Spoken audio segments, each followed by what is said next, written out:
Yo, boss gamer. Them try take down the chicken with the number one Asta. Asparabuses. Toka, Jolly Chadoka. Uno, Anga Ari Maxen. Ndaona chingema china Kingman. Cheka ndipunza, kopari say kopa 10. Barbo, katrega ndi mobi na studio. Cheka tire kainini mono hasala. Cheka zoka zacho pateni chichi motela. Cheka zika mubongo zacho chichi smile. Maruka zipacha panga paine akwanera. Paida kusaisa ngema. Kukwenyera kuti aiskantema. Maruka zitopucha mprema. Takazhishandira ishi usati blema. Paida kusaisa ngema. Kukwenyera kuti aiskantema. Maruka zitopucha mprema. Takazhishandira ishi usati blema. Tell again. Zvinomarwadza kuona kabongo kachikeswa everyday. Chimasta chakarembera nemadhora ko unazodei. Vanhu vachandela kuziva ende tiri kuvaziva vangori nekamoyo keruchiva.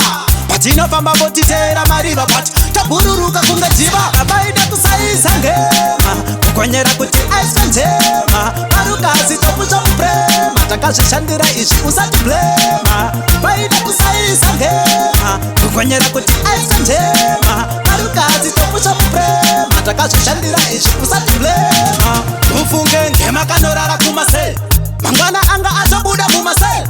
Paifunga achapiwa life in jail. Vakazvionera kuti chingema chine skill. Tell again chakangobhadhara bill. Vakazvionera kuti chine skill. Chaunganidza vanhu ngemakandiwa. Andokusaka marukazi akudhiniwa.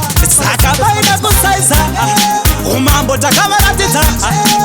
Kobotsgema ngema friend me. Chikonas monas koiwe kara wamangwarira.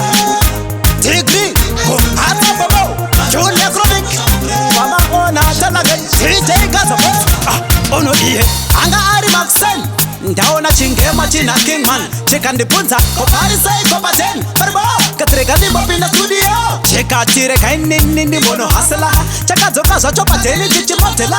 Cheka zika mubongo zacho chichi smile. Maruka zipacha pango paine akwanera. Vaida kusaisa ngema kukwenyera kuti aiswa ntema. Maruka zitopucha muprema takazvishandira izvi usati blema.